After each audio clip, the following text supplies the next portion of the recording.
दोस्तों नमस्कार। वंदे मातरम। अभी हाल फिलहाल में रीट एग्ज़ाम जो 2023 हुआ था उसके रिज़ल्ट आने शुरू हो गए हैं। अभी रीट लेवल प्रथम का परिणाम आ चुका है। इसके अलावा रीट लेवल सेकंड में सामाजिक विज्ञान का रिज़ल्ट भी आ चुका है। इसलिए जो भी प्रतियोगी है कुछ को सफलता मिली है और कुछ अपने जो टारगेट है उसको प्राप्त करने में सफल नहीं हो सके। इसलिए ज़्यादा उनको निराश होने की ज़रूरत नहीं है। अभी निकट भविष्य में अनेक परीक्षाएं आयोजित होनी शेष हैं। इन्हीं में से एक जो राजस्थान की सबसे बड़ी भर्ती परीक्षा है वो आरएस की परीक्षा है, क्योंकि अभी 2021 आरएस के इंटरव्यू स्टार्ट होने वाले हैं। तो अभी नई भर्ती जो कि आरपीएससी के द्वारा कराई जानी है शीघ्र ही प्रारंभ होने की हम उम्मीद करते हैं। इसलिए अपने समय को ज़्यादा ज़ाया न करते हुए, अपनी निराशा से ऊपर उठते हुए अभी आरएस जैसी परीक्षा की तैयारी करेंगे तो अन्य परीक्षाओं के लिए भी अपना प्लेटफॉर्म तैयार हो जाएगा। तो यहाँ हम आरपीएससी के द्वारा आरएस भर्ती परीक्षा जो 2023 में आनी है उसके सिलेबस के बारे में चर्चा करेंगे। यद्यपि 2023 के लिए अलग से आरपीएससी ने अभी तक सिलेबस जारी नहीं किया है, इसीलिए जो पिछली भर्ती है उसी सिलेबस को हम यहाँ चर्चा कर लेते हैं। इसमें आंशिक संशोधन हो सकता है, लेकिन जो ज़्यादातर सिलेबस है वो यथावत रहने की संभावना बनी रहती है। तो एक बारी शुरू कर देते हैं आरएस 2021 भर्ती परीक्षा के प्री और मेंस एग्ज़ाम के लिए जो सिलेबस था उसके बारे में। सभी को पता है ये परीक्षा 3 चरणों में होती हैं, प्री, मेंस और इंटरव्यू। ये तीनों चरण अलग अलग ज़रूर दिखाई देते हैं, लेकिन इन तीनों ही चरणों को सम्मिलित रूप से अगर पढ़ते हैं तो अंतिम रूप से सफलता मिलना अवश्यंभावी हो जाता है। बात करते हैं आरएस सिलेबस 2023 के बारे में, जो कि आरएस 2021 का सिलेबस है। ठीक है। अब जैसे प्री की बात करें तो इस परीक्षा में लगभग 150 क्वेश्चन आते हैं। नॉर्मल जो ट्रेंड बना हुआ है उसमें 150 क्वेश्चन आते हैं और 200 अंकों का होता है। यानी एक जो प्रश्न है, एक प्रश्न होता है वो 1.33 मार्क्स का होता है, अगर सभी प्रश्न यथावत रहते हैं। तो अगर डिलीट हो जाता है तो उसके हिसाब से उनकी मार्किंग हो जाएगी। एक और याद रखना है, ये नेगेटिव मार्किंग है, यानी नकारात्मक अंकन होता है। इसलिए 3 प्रश्न अगर लगातार गलत करते हैं तो एक सही क्वेश्चन है वो डिलीट हो जाता है, अपने कम हो जाता है कुल मिला के। ये बात समझ लेनी चाहिए, क्योंकि अभी जो रीट मेंस का एग्ज़ाम था उसमें भी नेगेटिव मार्किंग थी। इसलिए नेगेटिव मार्किंग को ध्यान में रखते हुए अपनी तैयारी करनी है और जितने भी सिलेबस हैं उनको टाइम टेबल शेड्यूल करते हुए सिलेबस को अपनी जो निर्धारित कोचिंग है या निर्धारित अपना जो पाठ्यक्रम है उसको एनसीईआरटी बेस्ड हमने तैयारी करनी है। ठीक है। तो जो प्री का एग्ज़ाम है उसमें नाम होता है सामान्य ज्ञान और सामान्य विज्ञान, ये विषय का नाम है। अधिकतम अंक होते हैं 200 और समय होता है 3 घंटे का, 3 घंटे का टाइम है। ये सभी को पता है। 150 क्वेश्चन होते हैं, अगर गलत उत्तर दे दिया तो 1/3 काटे जाएंगे, यानी नेगेटिव मार्किंग है। प्री में जो भी सिलेबस है उसके बारे में मुख्य रूप से एक बार वर्णन कर लेते हैं। अभी तक क्योंकि आरपीएससी ने नया सिलेबस जारी नहीं किया तो उसी सिलेबस के बारे में यथाशीघ्र अपने पढ़ लेते हैं। पहला आता है राजस्थान का इतिहास, कला, संस्कृति, साहित्य, परंपरा और विरासत। टॉपिक याद कर लेना। पाठ्य पुस्तक कोई भी ले सकते हैं, लेकिन एनसीईआरटी को अगर बेस बनाया जाए तो मेरे हिसाब से ज़्यादा उचित रहेगा, क्योंकि आजकल एनसीईआरटी से ही ज़्यादातर क्वेश्चन यथावत उकेरे जाते हैं। तो राजस्थान का इतिहास, कला, संस्कृति, साहित्य और परंपरा और विरासत, ये पाठ्यक्रम का प्रथम पॉइंट है। ठीक है। उसमें कौन कौन से हैं? तो पहला आता है इसमें राजस्थान के प्राग ऐतिहासिक स्थल, पुरा पाषाण से ताम्र पाषाण और कांस्य युग तक। सिलेबस को प्रिंट आउट करके रख लेना है और उसमें जो भी पॉइंट अपने कंप्लीट कर चुके हैं उसके मार्क करते हुए अपने आगे बढ़ना है। ठीक है। तो पहला टॉपिक क्या है? राजस्थान के प्राग ऐतिहासिक स्थल, पुरा पाषाण से ताम्र पाषाण एवं कांस्य युग तक। दूसरा कौन सा टॉपिक है? ऐतिहासिक राजस्थान। कौन कौन सा? प्रारंभिक ईस्वी काल के महत्वपूर्ण ऐतिहासिक केंद्र, प्राचीन राजस्थान में समाज, धर्म और संस्कृति क्या थी, ये दूसरा टॉपिक है। मेन जो टॉपिक था अपने पढ़ा, मेन टॉपिक क्या है, राजस्थान का इतिहास, कला, संस्कृति, साहित्य, परंपरा और विरासत।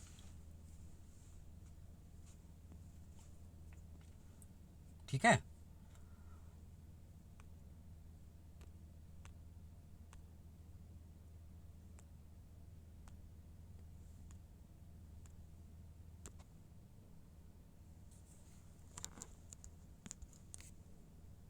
अगला आता है प्रमुख राजवंशों के महत्वपूर्ण शासकों की राजनीतिक सांस्कृतिक उपलब्धियां, जिसमें मुख्य मुख्य दे रखा है, सेलेक्टेड है, इसलिए काफ़ी विस्तृत सिलेबस नहीं है।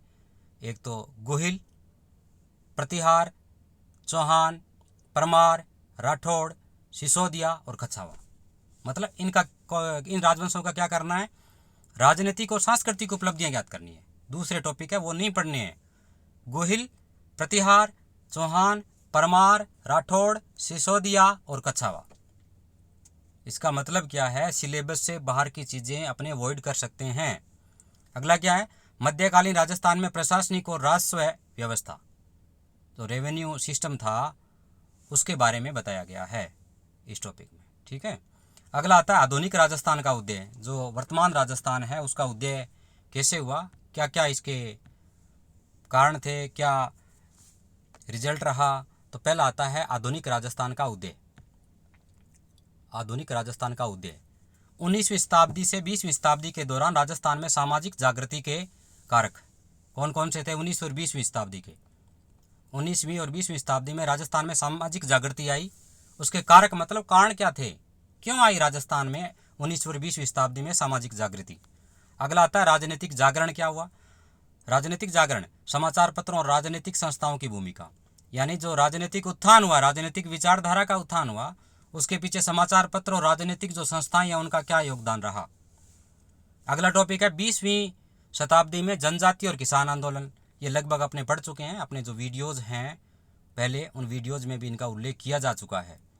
20वीं शताब्दी में जनजातीय आंदोलन अपने पढ़ चुके हैं। क्यों, भील और मीणा दो ही जनजातीय आंदोलन थे। किसान आंदोलन के बारे में अपने पढ़ चुके हैं, जितने भी आंदोलन थे। 20वीं शताब्दी के दौरान विभिन्न देशी रियासतों में प्रजामंडल आंदोलन, ये भी अपने पढ़ चुके हैं। ये सामान्य जो टॉपिक होते हैं उसमें राजस्थान अध्ययन के अपने पढ़ चुके हैं। राजस्थान का एकीकरण ये सबसे प्रथम टॉपिक होता है। अपने जो भी वीडियोज है उसमें राजस्थान का एकीकरण कर चुके हैं, प्रजामंडल कर चुके हैं, किसान आंदोलन कर चुके हैं, जनजातीय आंदोलन कर चुके हैं। तो वीडियोज को अलग से देख सकते हैं। ठीक है, ये सिलेबस में मेंशन किया हुआ है। अगला राजस्थान की वास्तु परंपरा, मंदिर, किले, महल, मानव निर्मित जलीय संरचनाएं। जलीय संरचनाओं का मतलब क्या हुआ, जलीय संरचनाओं का मतलब हुआ जैसे कुएं, तालाब, जोहड़, पोखर, पौंड, जो भी है वो जलीय संरचनाएं थी। मंदिर, किले, महल ये जो थे, इनमें मानवीय निर्मित जलीय संरचनाएं। चित्रकला की विभिन्न शैलियाँ और हस्तशिल्प, चित्रकला की कौन कौन सी शैलियाँ थी, जिस प्रकार मेवाड़ स्कूल है, मारवाड़ स्कूल है, उन सभी के बारे में, यानी उनके कौन कौन से चित्रकार थे, किसकी विशेष चित्रकारी किस शासक के समय प्रचलित थी, इनके बारे में अपने पढ़ना है। प्रदर्शन कला, शास्त्रीय संगीत और शास्त्रीय नृत्य, लोक संगीत, वाद्य, लोक नृत्य और नाट्य, ये अपने पढ़ सकते हैं। नॉर्मल जो एनसीईआरटी की बुक है उनमें इसकी डिटेल से दे रखा है।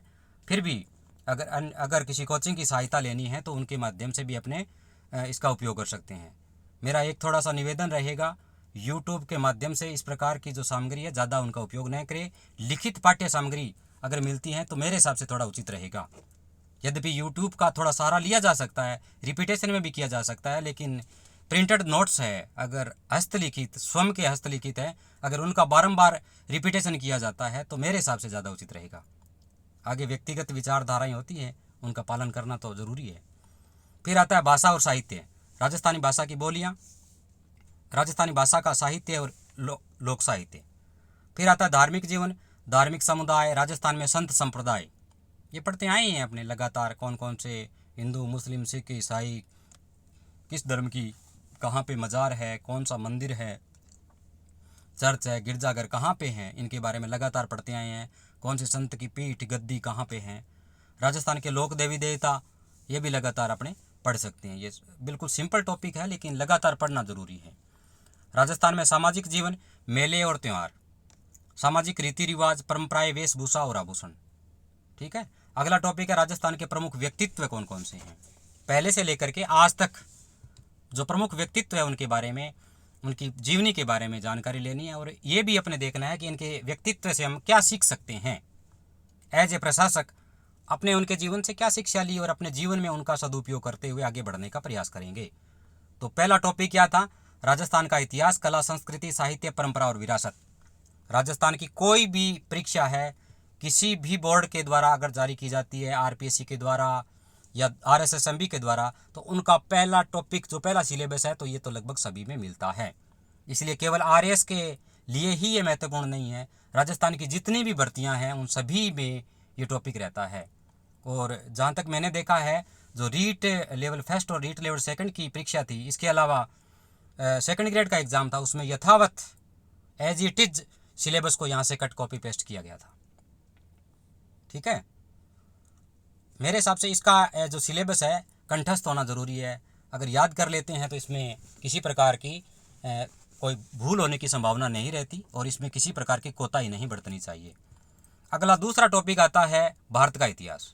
ये तो राजस्थान के बारे में था, अब आता है भारत का इतिहास। भारत के इतिहास में अपने क्या पढ़ सकते हैं? प्राचीन और मध्य। ठीक है।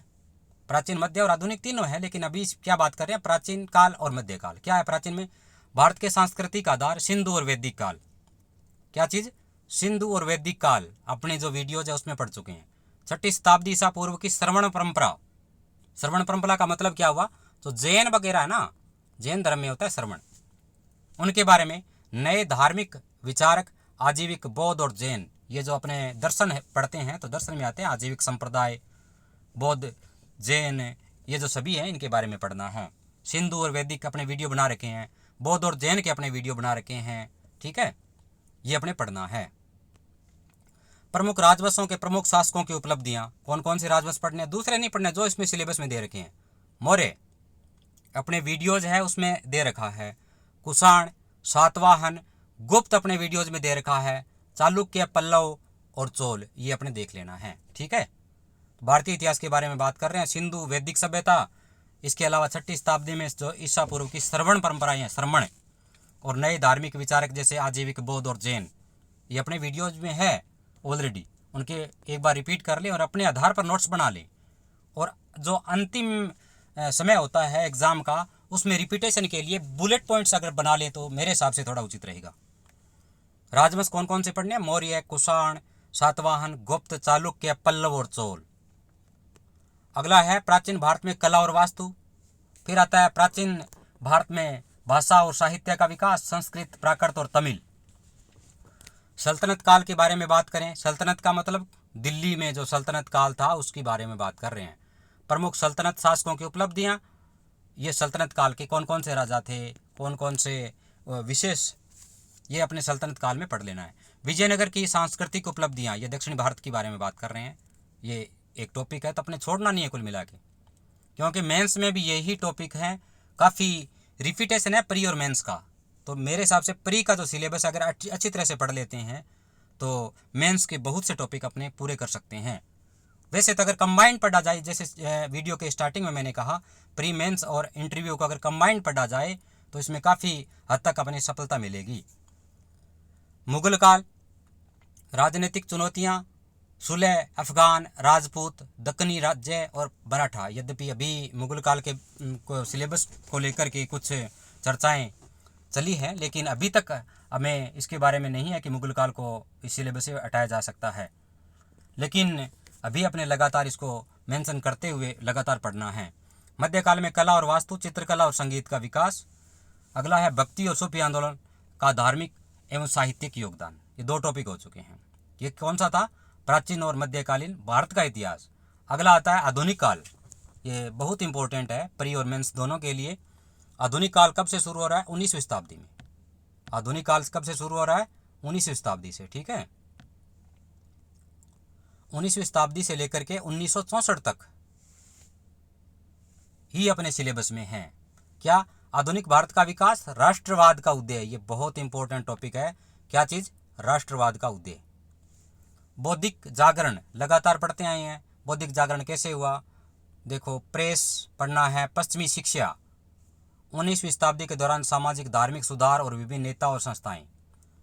अगला है स्वतंत्रता संघर्ष एवं भारतीय राष्ट्रीय आंदोलन, विभिन्न अवस्थाएं, धाराएं, महत्वपूर्ण योगदानकर्ता एवं देश के अलग अलग हिस्सों का योगदान। मतलब उत्तर भारत में हुआ, पूर्वी भारत में हुआ, दक्षिणी भारत में भी कुछ योगदान रहा, तो किन राष्ट्रीय नेताओं का योगदान रहा, उन्होंने कौन कौन से संगठन बनाए और क्या उनका परिणाम रहा, इनके बारे में अपने अध्ययन करना है। अगला आता है स्वतंत्रोत्तर राष्ट्र निर्माण, यानी 1947 के बाद में जब भारत आज़ाद हो गया था, उसके बाद में राष्ट्र निर्माण के लिए कौन कौन से कदम उठाए गए। राज्यों का भाषाई पुनर्गठन, नेहरू युग में संस्थानिक निर्माण। नेहरू युग कब है? जब 1947 में भारत आज़ाद हो गया था, प्रधानमंत्री बने थे, 1964 तक रहे। उसमें कौन कौन से संस्थागत विकास हुए, विज्ञान और तकनीकी विकास हुए, उनके बारे में अपने अध्ययन करना है। ये आधुनिक भारत के बारे में सिलेबस है। 2 टॉपिक हो गए, वैसे 3 हो गए कुल मिला के, क्योंकि जो आधुनिक भारत है इसको अलग से टॉपिक के रूप में मेंशन किया है, तो पढ़ना है।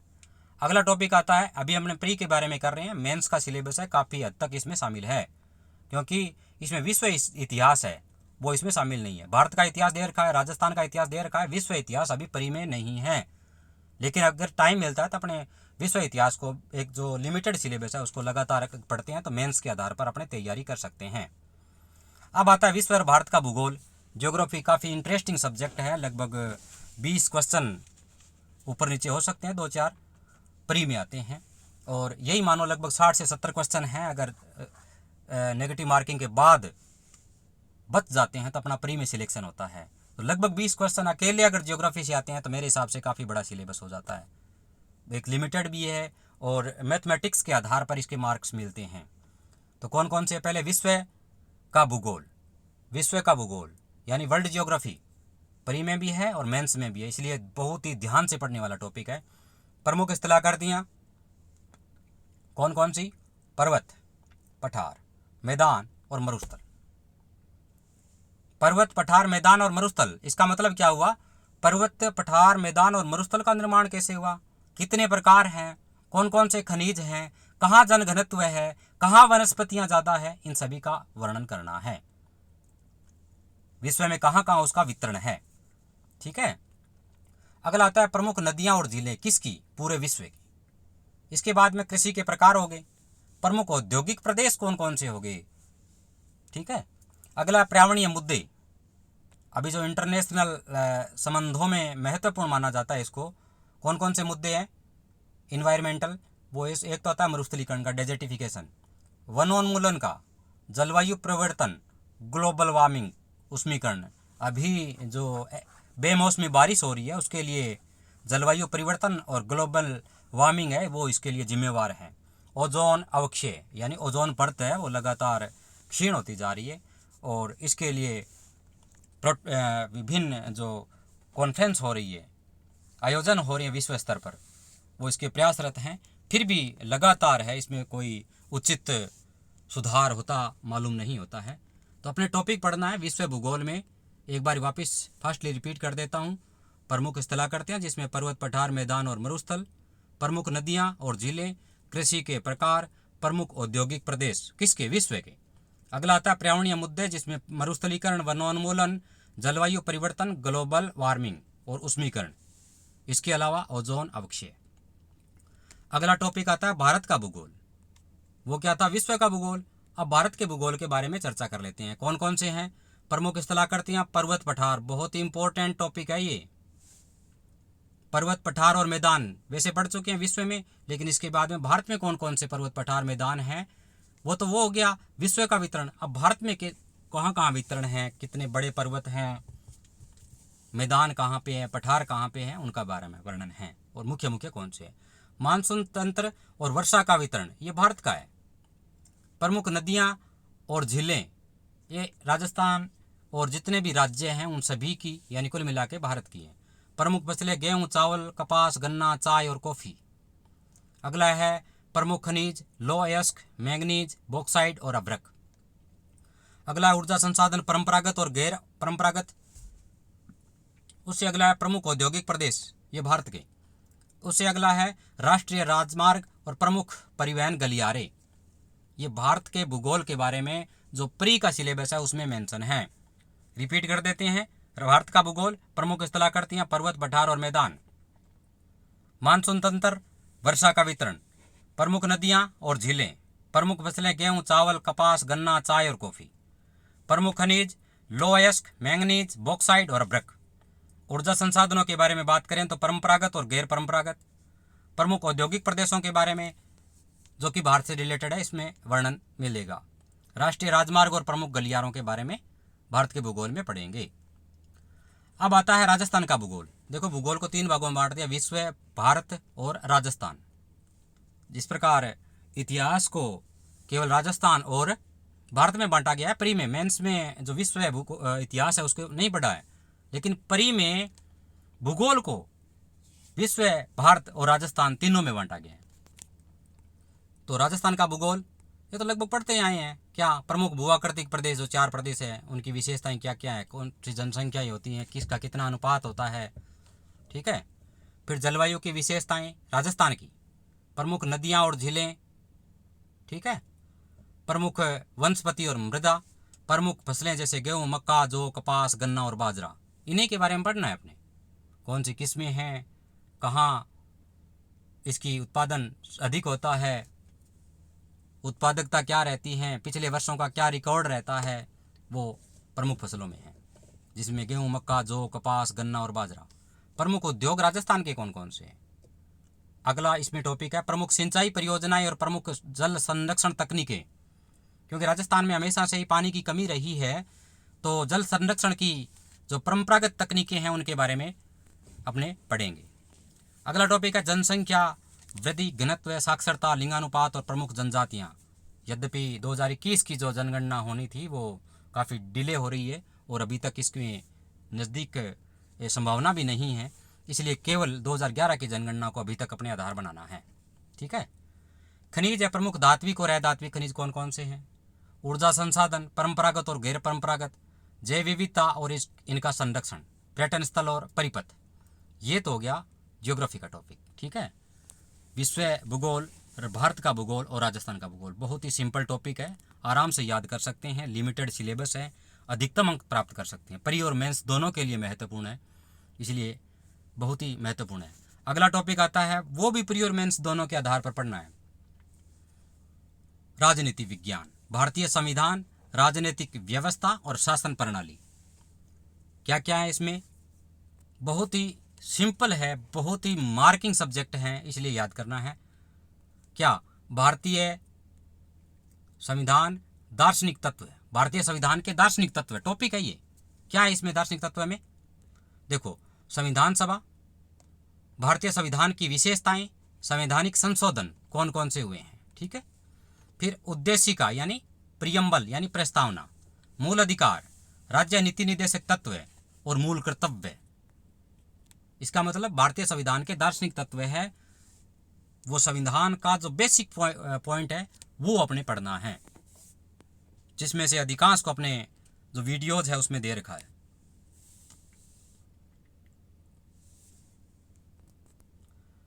भारतीय राजनीतिक व्यवस्था, जिसमें राष्ट्रपति, प्रधानमंत्री एवं मंत्रिपरिषद, संसद, उच्चतम न्यायालय और न्यायिक पुनरावलोकन। अगला है भारत निर्वाचन आयोग, नियंत्रक और महालेखा परीक्षक, नीति आयोग, केंद्रीय सतर्कता आयोग, लोकपाल, केंद्रीय सूचना आयोग एवं राष्ट्रीय मानवाधिकार आयोग। मतलब जितने भी आयोग हैं उनके अनुच्छेद या जो भी उनसे रिलेटेड मटेरियल है वो कहाँ दे रखा है, क्या इनके निर्माण की प्रक्रिया है, कितने इसके सदस्य हो सकते हैं, उनके बारे में अपने याद करना है। इनको करंट के साथ जोड़ते हुए अपने पढ़ना है। वर्तमान में इनके अध्यक्ष और उनके सदस्य कौन कौन से हैं, इनके सदस्य संख्या क्या है और ये कहाँ तक अपने कार्य करने में सफल हुए हैं, ये अपने देखना है। संघवाद, भारत में लोकतांत्रिक राजनीतिक गठबंधन सरकारें और राष्ट्रीय एकीकरण। ये हो गया भारतीय संवैधानिक राजनीतिक व्यवस्था और प्रशासनिक प्रणाली, जिसमें भारतीय संवैधानिक दार्शनिक तत्व है, भारतीय राजनीतिक व्यवस्था। अगला टॉपिक आता है राजस्थान की राजनीतिक और प्रशासनिक व्यवस्था, जिसमें राज्य की राजनीतिक व्यवस्था में राज्यपाल, मुख्यमंत्री और मंत्रिपरिषद, विधानसभा और उच्च न्यायालय। प्रशासनिक व्यवस्था के बारे में बात करें तो जिला प्रशासन, स्थानीय स्वशासन और पंचायती राज संस्थाएं। अन्य संस्थाओं के बारे में बात करें तो आरपीएससी, जो कि जिस सिलेबस को अपने पढ़ रहे हैं, ये आरपीएससी ही इस एग्ज़ाम को कंडक्ट करवाती है। तो आरपीएससी यानी जिसको राजस्थान लोक सेवा आयोग कहते हैं, जो अजमेर में स्थित है, उसको पढ़ना है। राज्य मानवाधिकार आयोग को पढ़ना है, लोकायुक्त को पढ़ना है, राज्य निर्वाचन आयोग, राज्य सूचना आयोग को इसमें पढ़ना है। इसके अलावा जो सिलेबस से बाहर है उनको न पढ़ें तो ठीक रहेगा। लोकनीति और अधिकार। लोकनीति क्या होती है? लोकनीति, उसकी परिभाषा क्या है? अगला है विधिक अधिकार और नागरिक अधिकार पत्र, इनकी परिभाषाएं और इनसे संबंधित जो भी टॉपिक्स हैं इनको पढ़ना है। ये तो हो गया अपना राजनीतिक व्यवस्था, ठीक है, ये अपने प्री के बारे में बात कर रहे हैं। अगला आता है इकोनॉमिक यानी आर्थिक अवधारणाएं और भारतीय अर्थव्यवस्था।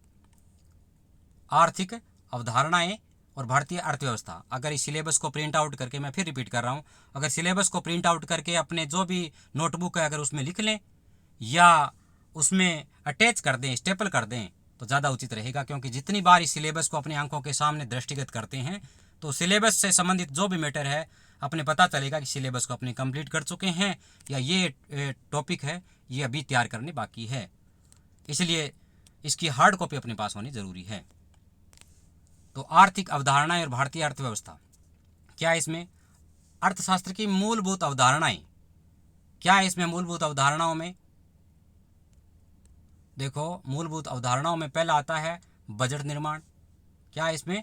बजट निर्माण, बैंकिंग, लोक वित्त, वस्तु और सेवा कर यानी जीएसटी, राष्ट्रीय आय, समृद्धि और विकास का आधारभूत ज्ञान, ये मेंस में भी काम आना है। फिर आता है लेखांकन अवधारणा, उपकरण और प्रशासन में उपयोग, क्या काम आता है लेखांकन, ऑडिटिंग। अगला आता है स्टॉक एक्सचेंज और शेयर बाजार, क्या है, क्या इनका वर्तमान में महत्ता क्या है इसकी, और कितने प्रकार के शेयर्स माने जाते हैं और कैसे इनकी प्रक्रिया रहती है। राजकोषीय और मौद्रिक नीतियाँ, क्या होती है राजकोषीय नीति, मौद्रिक नीति क्या होती है, कौन कौन सी है। सब्सिडी और लोक वितरण प्रणाली, ई कॉमर्स क्या है, मुद्रास्फीति अवधारणा, प्रभाव और नियंत्रण, ठीक है। अगला है आर्थिक विकास और आयोजन। अर्थव्यवस्था के प्रमुख क्षेत्र कृषि, उद्योग, सेवा एवं व्यापार क्षेत्रों की वर्तमान स्थिति।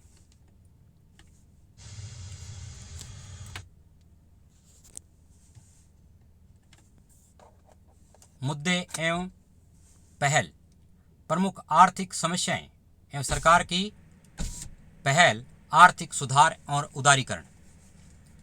अगला टॉपिक आता है मानव संसाधन और आर्थिक विकास। मानव विकास सूचकांक,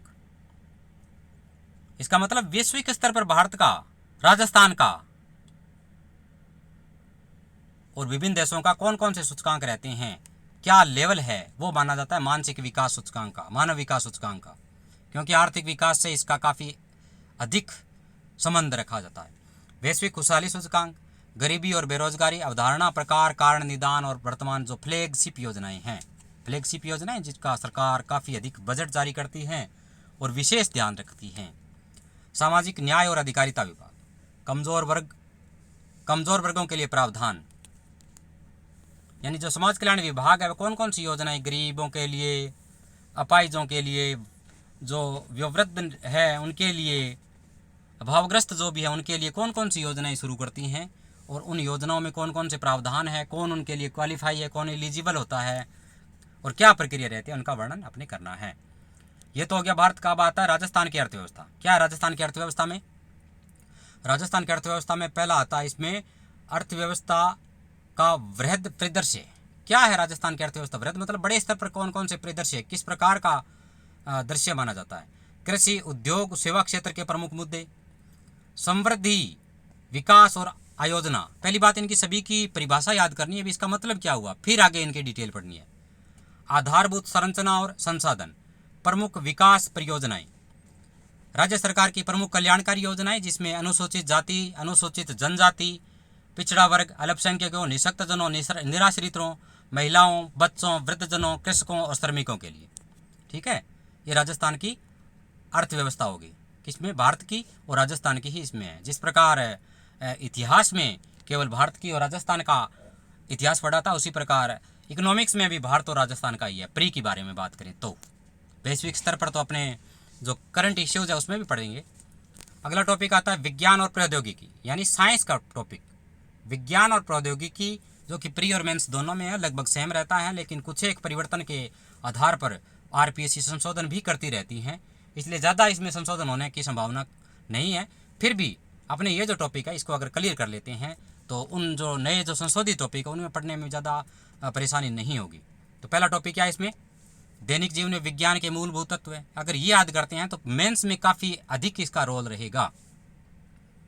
दैनिक जीवन में अगर सिलेबस से आउट भी कर देते हैं तो भी अपने जो भी आंसर राइटिंग शैली है उसमें काफ़ी अधिक इनका योगदान रहेगा।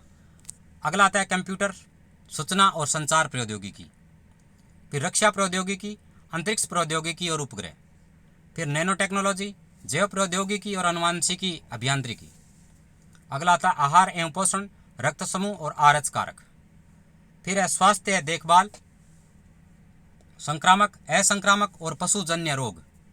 उसके बाद में पर्यावरणीय और पारिस्थितिकीय परिवर्तन और इसके प्रभाव, फिर जैव विविधता, प्राकृतिक संसाधनों का संरक्षण और संधारणीय विकास, सस्टेनेबल डेवलपमेंट जिसको बोलते हैं। ठीक है।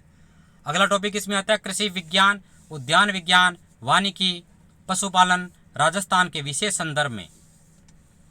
फिर आता है विज्ञान और प्रौद्योगिकी विकास, राजस्थान के विशेष संदर्भ में। अब आगे आते हैं तार्किक और मानसिक योग्यता। क्या होता है इसमें, इस वीडियो को ज़रूर देखें, क्योंकि ये जो सिलेबस है, अगर सिलेबस अपने याद है तो काफ़ी हद तक अपने जो परिणाम है उसमें निकट पहुंचने की काफ़ी कोशिश कर सकते हैं। तो क्या है इसमें, तार्किक और मानसिक योग्यता में तार्किक दक्षता क्या है। तार्किक दक्षता एक तो निगमनात्मक, आगमनात्मक, अपवर्तनात्मक, ये तकनीकें हैं। एक तो सामान्य से विशेष की ओर, ये सामान्य है, यहाँ से एक विशेष की ओर ले जाता है, एक विशेष से सामान्य की ओर ले जाता है। ये जब अपने पढ़ाएंगे या पढ़ेंगे जो भी टॉपिक है तब अपने आप पता चल जाए कि निगमनात्मक का मतलब क्या होता है, आगमनात्मक का मतलब क्या होता है। क्योंकि अभी अपने सिलेबस के बारे में केवल चर्चा कर रहे हैं तो केवल इनके बारे में ही ध्यान रखना है। फिर कथन और मान्यताएं, कथन और तर्क, कथन और निष्कर्ष, कथन और कार्रवाई, विश्लेषणात्मक तर्क क्षमता। ये इतना महत्वपूर्ण टॉपिक है, आगमनात्मक और निगमनात्मक। ठीक है, ये इतना महत्वपूर्ण टॉपिक है कि कम से कम 5 से लेकर के 10 क्वेश्चन तक अकेले इस टॉपिक से आने की संभावना बनी रहती है। इसका मतलब बहुत ही महत्वपूर्ण है, बहुत ही कम समय लगता है, समझने में ज़्यादा टाइम ही नहीं लगता, लेकिन नंबर दिला सकता है। नंबर दिलाने में इनका महत्वपूर्ण योगदान है। क्या क्या, कथन और मान्यताएं, कथन और तर्क, कथन और निष्कर्ष, कथन और कार्रवाई, विश्लेषणात्मक तर्क क्षमता। अगला है मानसिक योग्यता। मेंटल एबिलिटी में कौन कौन से टॉपिक है, संख्या और अक्षर अनुक्रम, कूटवाचन यानी कोडिंग और डिकोडिंग, संबंधों में संबंधित समस्याएं, दिशा ज्ञान, तार्किक वेन आरेख, दर्पण और पानी, आकार और उनके उपविभाजन, यानी आकृति दे दी किसी प्रकार की, उस आकृति में कितने त्रिभुज है, कितने आयत हैं, वो अपने सर्च करना होगा। ठीक है, संख्या काउंटिंग करके। अब अगला है आधारभूत संख्यात्मक दक्षता, मतलब गणित जिसको कह सकते हैं, आधारभूत संख्यात्मक दक्षता। क्या क्या है इसमें, पहला है अनुपात, समानुपात और साझा, 3 चीज़ें, अनुपात, समानुपात और साझा। फिर आता है प्रतिशत, फिर साधारण और चक्रवृद्धि ब्याज, फिर समतलीय चित्रों के परिमाप और क्षेत्र। ये टॉपिक केवल प्री में हैं। आंकड़ों का विश्लेषण यानी सारणी, दंडारेख, रेखीय आलेख और पाई चार्ट, लेकिन काफ़ी मार्किंग है। मध्य, समांतर, गुणोत्तर, हरात्मक, माध्यिका और बहुलक, क्रमचय और संचय, प्रायिकता यानी प्रोबेबिलिटी। ये टॉपिक है केवल प्री में है, लेकिन अगर इसको पढ़ते हैं तो मेरे हिसाब से कम 20 से 25 क्वेश्चन अकेले इस टॉपिक से आते हैं, और इसमें हो सकता है प्रकार की संभावना नहीं रहती, और इसमें होगा, यानी निश्चित रूप से सफलता दिलाने में काफ़ी अहम रोल रहता है प्री में इनका। तो इसलिए गणित को तो अपने पढ़ना ही पढ़ना है, मैथ रीजनिंग को पढ़ना है। अब आता है समसामयिक घटनाएं यानी करंट, प्री और मेंस दोनों के लिए बहुत महत्वपूर्ण है। करंट आज से स्टार्ट कर देना है, खास करके जनवरी से लेकर के और अभी तक जो भी करंट आपने पढ़ा है, अगर नहीं पढ़ा है तो स्टार्ट कर दें। आज से तो स्टार्ट करना है, जो भी जो लगातार चल रहा है, लेकिन जनवरी से स्टार्ट करना है। जो भी सिलेबस था, क्रोनोलॉजी ले सकते हैं, पुरानी जो ऑडियो क्लासेज है, वीडियो क्लासेज है, उनको भी लगा सकते हैं, पुरानी जो बुक्स हैं उनका सहारा ले सकते हैं, मासिक पत्रिकाएं हैं उनका सहारा ले सकते हैं। तो लगातार जनवरी से लेकर अब तक जो भी करंट इश्यूज़ है उनको लगातार पढ़ना है। और करंट से भी संबंधित लगभग 20 से 25 क्वेश्चन आते हैं, तो बहुत ही महत्वपूर्ण है। प्री और मेंस दोनों में इससे संबंधित क्वेश्चन आते हैं।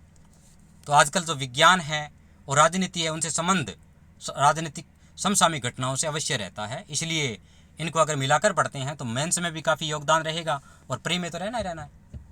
तो ये था आज अपने प्री का सिलेबस। मेंस के सिलेबस के बारे में अगली जो क्लास है उसमें चर्चा करेंगे। लेकिन मेरा एक सुझाव रहेगा कि प्री एग्ज़ाम के लिए जो भी शेड्यूल बनाएं उसमें मेंस के जो टॉपिक हैं उनको अलग से तैयार करें, उन पर ज़्यादा दाब दें। जिस प्रकार करंट का इश्यू है, आपने जो पढ़ा था, ये मेंस में भी आना है, प्री में आना है, काफ़ी ध्यान देना है। इसके बाद में विज्ञान और प्रौद्योगिकी दोनों में है। विज्ञान और प्रौद्योगिकी वो टॉपिक छोड़ सकते हैं जो मेंस के अलग से हैं, लेकिन एक बार जो कंबाइंड है वो तो पढ़ ही सकते हैं। प्री का तो अपने पहले पढ़ना ही पढ़ना है। उसके बाद में इकोनॉमिक्स है, दोनों में है, प्री और मेंस। ठीक है। राजनीतिक व्यवस्था राजस्थान की है और भारत की है, दोनों में है, कोई इश्यू नहीं है, अपने पढ़ना ही पढ़ना है। फिर रहेगी ज्योग्राफी। ज्योग्राफी एक्स्ट्रा हो जाती है मेंस के लिए, इसलिए ये प्री वाला तो अपने पढ़ना ही पढ़ना है। मेंस के लिए जो थोड़ा बहुत इसमें करेक्शन करते हैं या सुधार करते हैं, अमेंडमेंट करते हैं, तो वो तो अपने पढ़ना है। लेकिन अभी जो सिलेबस प्री का दे रखा है उसको लगातार पढ़ते रहना है। रही बात इतिहास की, तो विश्व इतिहास को छोड़ कर के एक बार जो राजस्थान और भारत का इतिहास है उसको लगातार पढ़ लें। जो भी टॉपिक दे रखे हैं सिलेबस से बाहर जाकर के अपने नहीं पढ़ना है। कुछ बुक्स हैं वो सिलेबस से बाहर जाकर भी अपने करते हैं, तो इतना सिलेबस अपने नहीं कर पाएंगे। इसलिए सिलेबस से बाहर जाकर पढ़ने की कोशिश नहीं करें। तो याद रखना है, अगर प्री पास हो गया तो ही अपने मेंस में बैठ सकेंगे। इसलिए प्री को भी फोकस ज़्यादा करना है। ऐसा नहीं है कि अपने मेंस की तैयारी करते रह गए और प्री में सिलेक्शन नहीं हुआ। मेंस की तैयारी होगी लेकिन प्री में सिलेक्शन नहीं हुआ तो फिर मेंस का फ़ायदा क्या हुआ। प्री पे काफ़ी जोर देना है। इसके लिए मैं अभी बुक्स का सजेशन नहीं दूंगा, केवल सिलेबस को रखें और जो भी अवेलेबल मटेरियल है उसके बारे में अपने नोट्स अगर हस्तलिखित बनाते हैं तो अच्छा रहेगा। जहाँ भी पढ़ रहे हैं एक बार लगातार पढ़ते रहें। किताबों के लिए कौन कौन सी बुक्स हैं उनके लिए अपने अलग से वीडियो मेंशन करेंगे और आने वाले समय में जैसे ही टाइम मिलेगा अपने मेंस का जो भी सिलेबस है 2021 का, उसको अपने डिटेल से चर्चा करेंगे। तो अभी तक आपने मुझे सुना, इसके लिए मैं आप सभी का धन्यवाद ज्ञापित करता हूं और साथ ही ये कहता हूं कि कोई भी लक्ष्य है वो असंभव नहीं है। एक उक्ति जिसके माध्यम से मैं इस अपने जो सिलेबस वाली वीडियो है इसको समापन करना चाहूँगा कि युद्ध नहीं जिसके जीवन में वो भी बड़े अभागे होंगे, युद्ध नहीं जिसके जीवन में वो भी बड़े अभागे होंगे, या तो प्रण तोड़े होंगे या फिर रण से भागे होंगे। जय हिंद, वंदे मातरम। Thank you.